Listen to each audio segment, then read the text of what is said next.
Good morning. I'm preparing for war.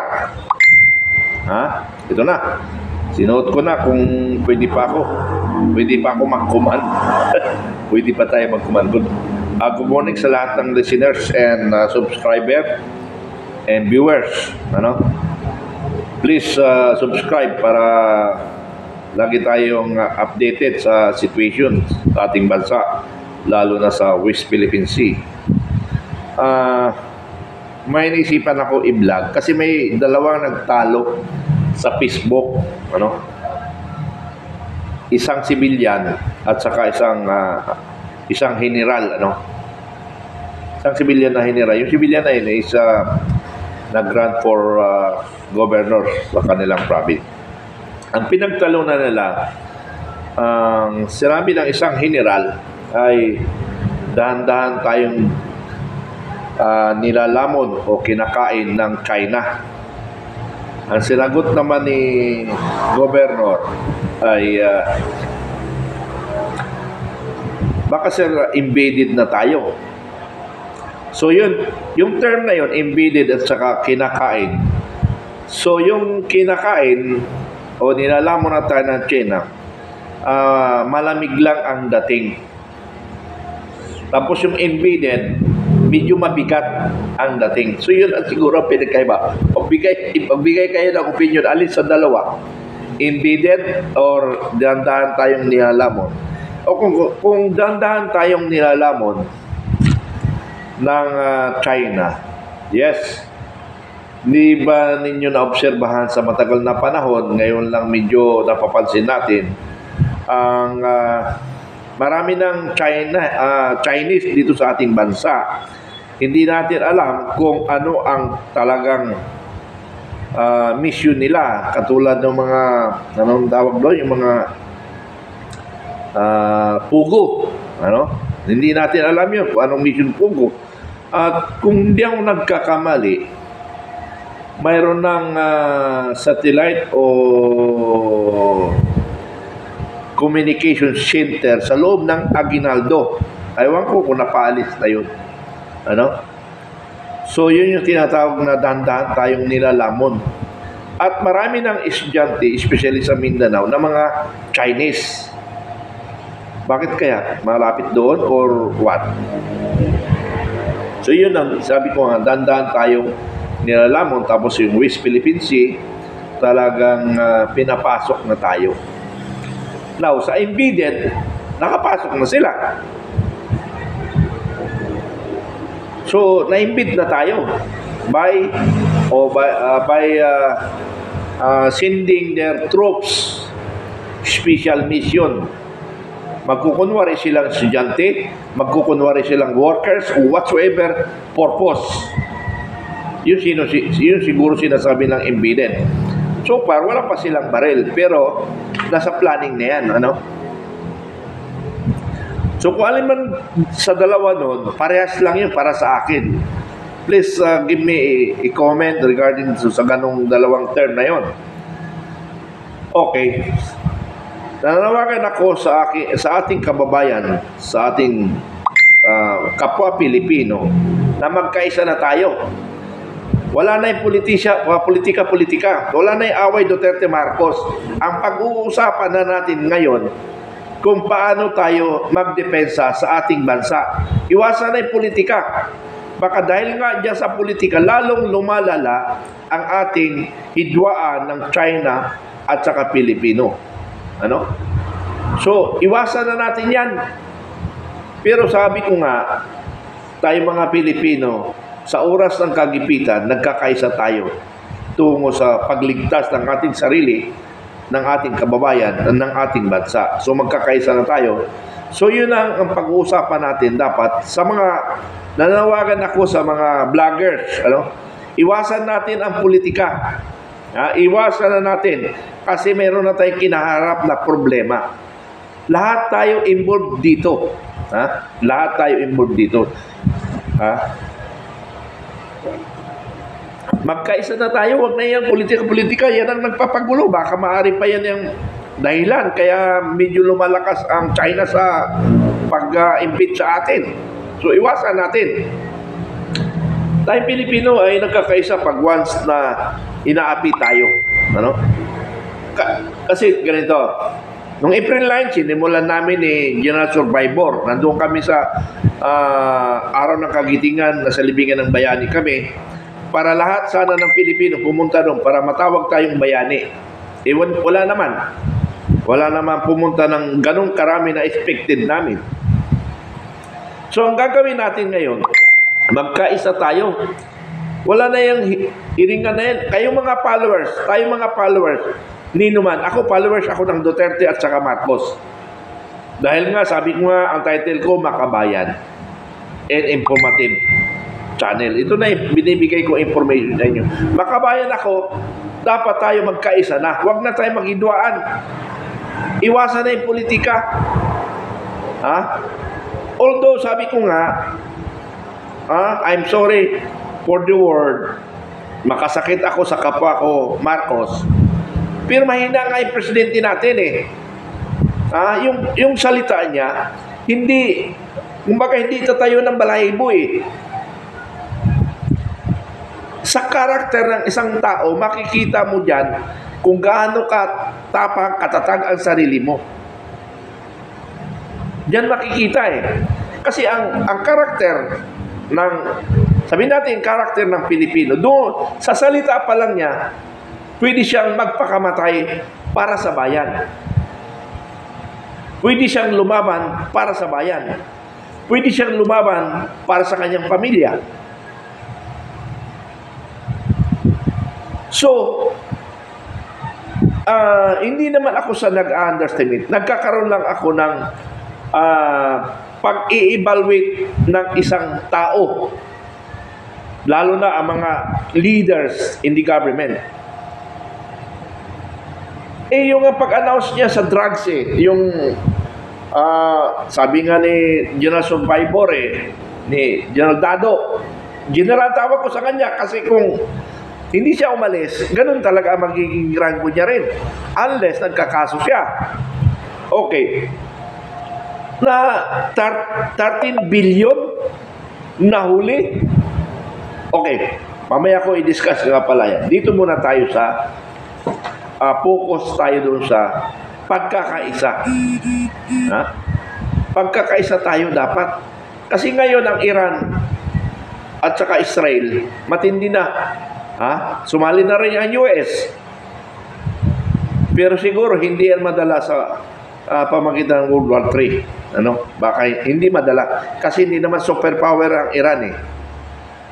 Unless yung Muslim country magkaisa.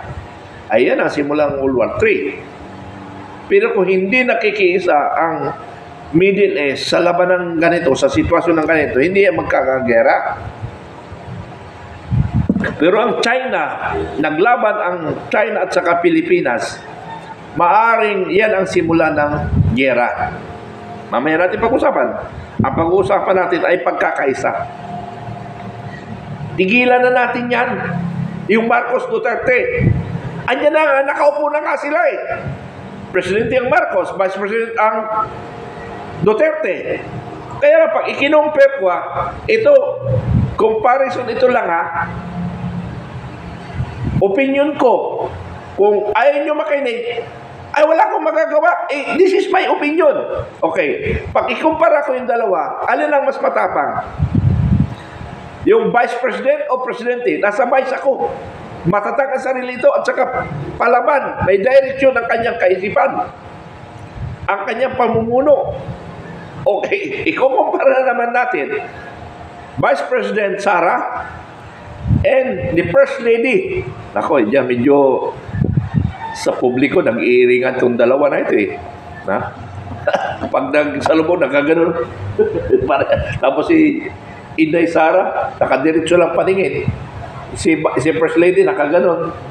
Tingnan nyo mga politik, mga highest people yan. Pero tingnan nyo ito yung problema. Sabi ko, ulitin ko na naman pag ang pamunuan ay lalaki ang namumuno at ang kanyang may bahay ay nakikialam sa trabaho ng kanyang asawa, sinisigurado ko magulo.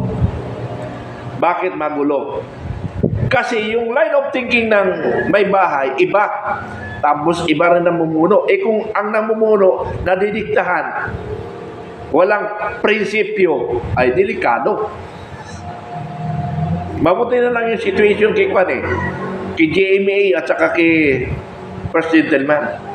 Gumawa ng sarili si Gentleman, pero okay lang yon kasi hiwalay, hindi nagdidikta sa presidente. Kasi hindi niya naman madiktahan yung babae. So, dumiskarte na lang siya. Mas maganda yon, di ba? Yung First Gentleman Arroyo at saka kay GMA, dumiskarte yung lalaki. Pero, hindi nagdidikta sa Pangulo. Hindi niya madiktahan yung asawa niyang babae. Pero dito sa ngayong administrasyon, yun ang problema. Nadidiktahan. Mahal na Pangulo, ako ay sasaludo sa iyo pag naramdaman namin ng ating kababayan na ikaw ay naninindigan na hindi ka pwedeng diktahan, saludo na po ako sa iyo. Pero habang nadidiktahan ka ng iyong may bahay, magulo ang ating bansa. Although, she is advisor kasi siya yung medyo may alam. Abogado kasi siya eh. So, pwede mag-advise, advice lang.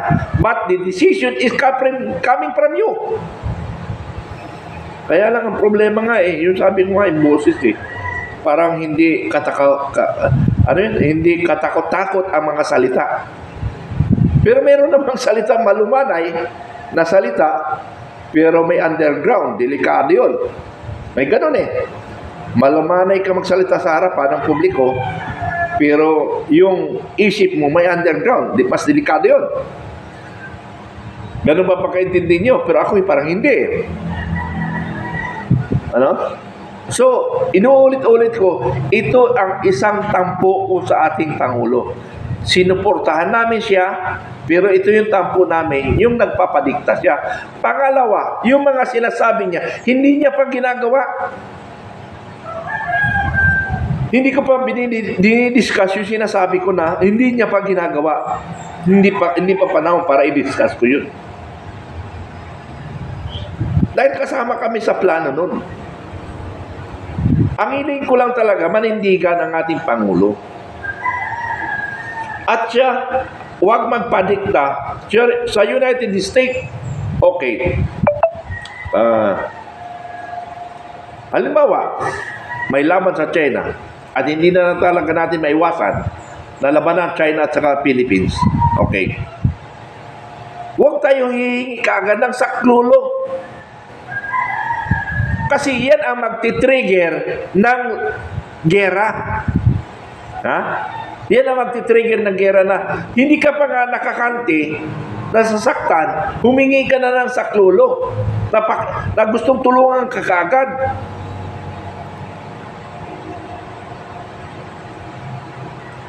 Ang atin lang bilang isang dating militar na may kunting nalalaman sa bagay na yan, war. To ignite war. Okay. Kung tayo ay naapi sa West Philippine Sea, kung sino man nandiyan, Coast Guard, kayong mga Coast Guard ang tumira na tumira.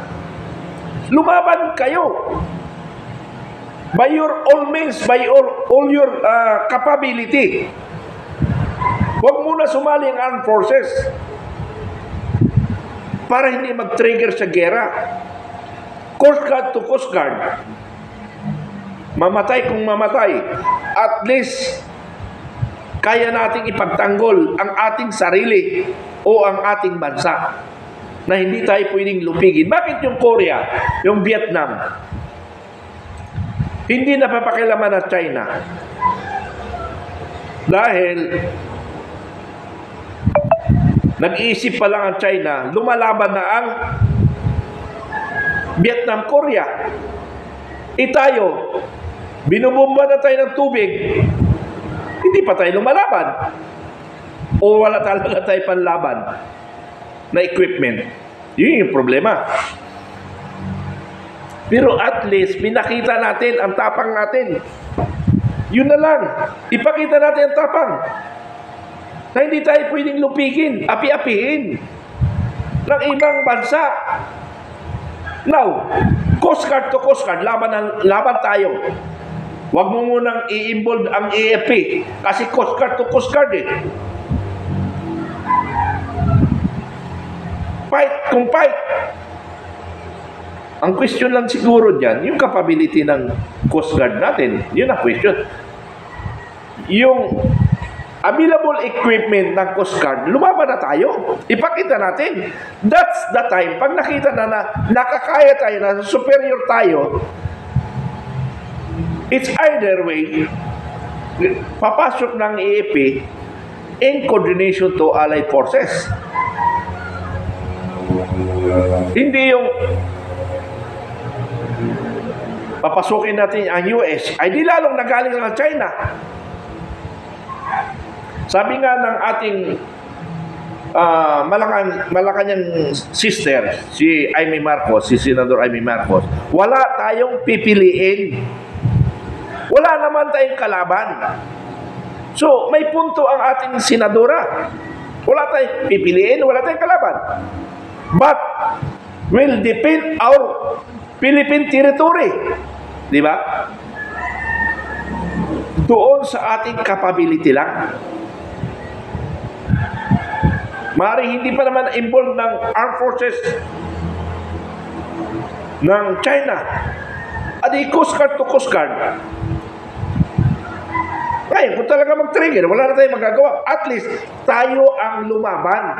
Hindi nagpakampi kaagad sa US. Lalo kasi mag-iinit ang China. Di ba?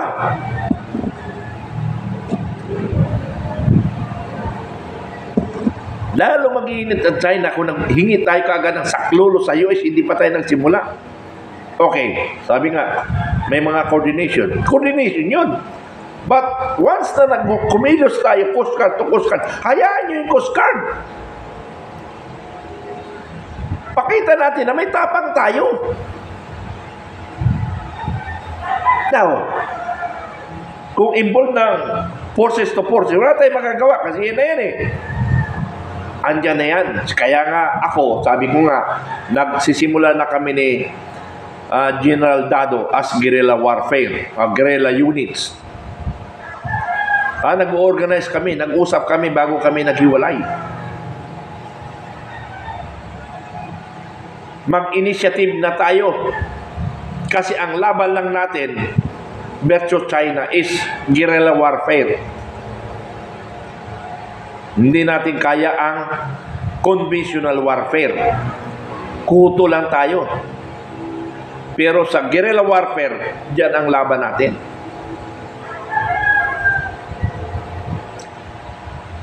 Pag nagsimula ng gera, lahat ng mga China people diyan, may nakatutok na sa kanilang lahat. Arestuhin lahat. Para hindi na makakilos. Ha? Pag nag-trigger na medyo delikado na, lahat ng China people dito, mayroon na nakatutok na intelligence natin. Kung ano ang mga kilos nila.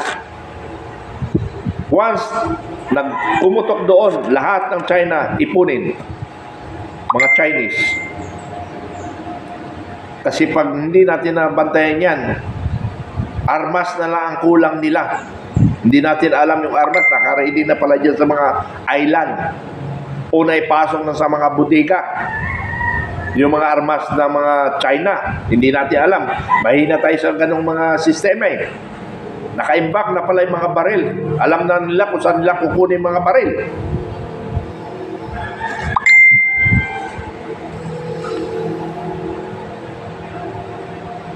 Mga babae, delikado. Ang daming babae na mga estudyante. Baka may mission. Pagputok sa West Philippine Sea, nandito na pala sila. Naghahawak na ng armas, hindi tayo prepared. Ilan ba ang Chinese people na dito? Ilan ba ang armed forces natin? Ang armed forces natin is more or less sabi natin 150,000. Yung 50,000 unprepared. So 100,000 lang unprepared. Bakit unprepared yung 50,000? Marami silang mga administrative na trabaho. Yung 100,000, hindi pa rin sila prepared because they are prepared for local problem. Di ba? So, sa ngayon, kung talagang prepared tayo, bakit hindi ko naramdaman ang reservist na nag-organize talaga na a series of training, series of formation. Hindi ko yun naramdaman eh. So meaning, we are not prepared. Kasi hindi kaya na process. Ang reservist natin, ang malaking tulong. Sabi nga, mahigit 1 million ang ating reservist. That's good. And additional, yung local warfare, yung guerrilla. So, ganun ang gagawin natin. Okay, balik tayo sa sinasabi ko sa tulit-tulinadang Shabu. Oo nga no, parang napansin ko nga kasi ang napanood ko lang yung interview. Pero tinignan ko, 13 billion Shabu na walang kasama, siya lang. Okay, dalawa kasi ang analysis ko doon, bakit ganun kung sakaling totoo yun ha. Kung sakaling totoo, dalawang nakita ko doon. Una, para hindi malata ng security forces, normal lang siyang biyahe na nag-iisa. Para hindi siya pansinin, o nag-iisa lang, imposible naman na mayroon itong cargo na mga tulit-tulinadang illegal. Kasi nag-iisa lang eh. So hindi siya pagdudahan.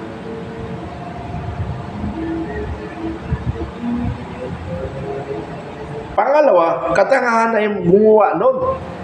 Kasi sabihin natin ganito eh, 13 billion, ano? Nag-iisa siya para hindi pagdudahan, ano? Pero, mayroong mga escort yan sa both side, nakamotor o sasakyan, nag-o-observe. Nag-o-observe. Nakamotor, ilang motor dyan, tapos sa likod, nakamotor, tapos mayroong isang super power na sa likod. Eh, pag ang nag-checkpoint, 5 lang. Agapos lang yun. That is my analysis. Oh. Pero mga 13 billion, walang escort. Sabihin natin, normal ang biyahe para hindi halata ng security forces. Pero, outside of that, may mga nakasunod. Pag sa may mga 3 lang naka-checkpoint, 5. Wala. Kata yung 5. Kaya imposible, doon na pumasok sa isip, kaya imposible na totoo yun. Napakatanga naman yung sindikato. Ang sindikato, minsan, mas matalino sa atin. Kasi nakakalusot sila eh. O pre-arrange. Hindi ko nadagdagan yun.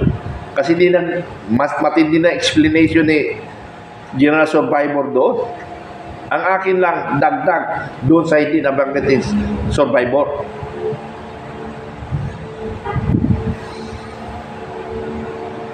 So, medyo question yung ating accomplishment ng ating Pangulo.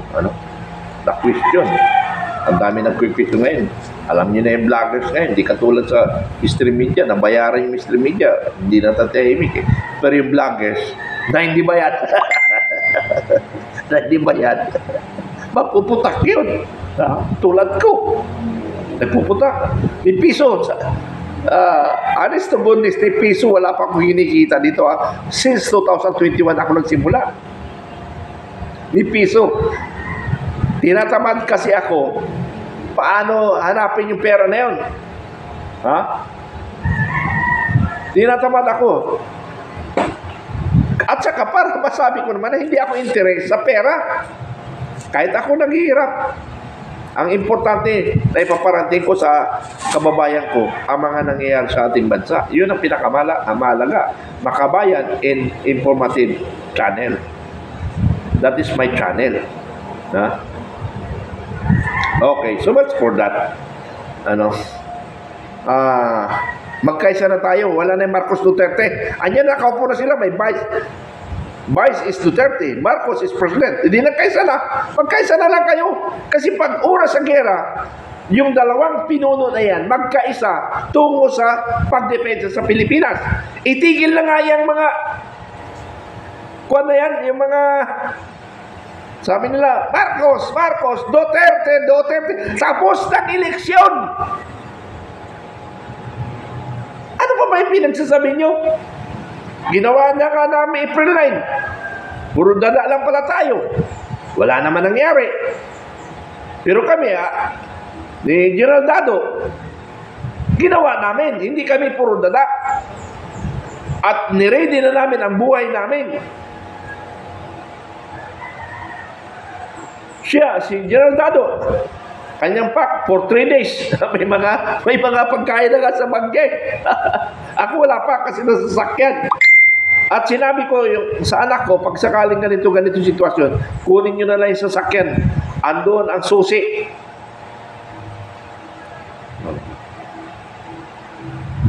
So nakaready kami. Yung mga ibang sundalo na retired at saka civilian, nakaprepare na siya for 3 days. Iba talaga training ng sundalo eh. Nakaprepared talaga sila. Kung sakali ano man mangyari, nakaprepared sila. So tigilan na lang natin yan. Magkaisa na tayo. Wala na Marcos, Duterte. Sinimula namin, ayaw nyo naman. Puro na lang tayo sa salita sa kalawakan. Wala rin ginagawa. Sabi ko nga noon, before April 9, lahat tayo, kung gusto natin pagbabago, lahat tayo kumilos. Hindi lang sa vlogging. Kilos. Ang bawat isa ka lang. Kamag-anak mo, umabot ang 10. Yung 10 na yon times 100. Di ilan na yon? Yung 109 times, how many times? So marami tayo nakalap. Bawat isa sa obligasyon. Kung nasa Mindanao ka, Bisaya ka, o nasa abroad ka, mayroon kang kamag-anak sa Manila, yun ang kausapin mo at kaibigan mo. Sumali kayo. Si Marlica, ang daming followers, pero wala naman sumunod sa kanya. Tapos post kayo ng post sa amin ni Captain Dado. Ginawa na namin eh. Kaya nagsawa na rin kami. Kaya ang amin na lang, ipaganda na lang namin yung gera sa West Philippine Sea kung sakali. Sabi ko, pinakita ko na yung aming area dito na mayroong kuweba na almost 1,000 feet ang kapal ng bundok. Okay, so much for that kasi may lakad pa nga ako. Makipag-coordinate ako sa RISCOM dito sa area ng Rizal. Okay, good morning. Nananawagan ako sa pagkakaisa. Tigil na yung politika. Malapit ang gera. Magkaisa na tayo. We will prepare for war. Mag-train na ka tayo. Ganun na lang. Hindi yung saka tayo kikilos pag nandyan na. Ay, uli na. Natataranta na tayo kasi ang unang gagawin natin pag nandyan ang gera, yung pamilya natin. Hindi natin na i-depensa ang ating bansa kasi siyempre normally, pamilya mo kagad. Eh kung organized na tayo, isang sinyas lang, madali na natin, nakaprogram na tayong lahat eh. Saka tayo kikilos pag nandyan din tayo. Ngayon pa lang, i-program na natin ang ating pamilya, ang ating sarili. Okay, so much for that. Good morning sa lahat.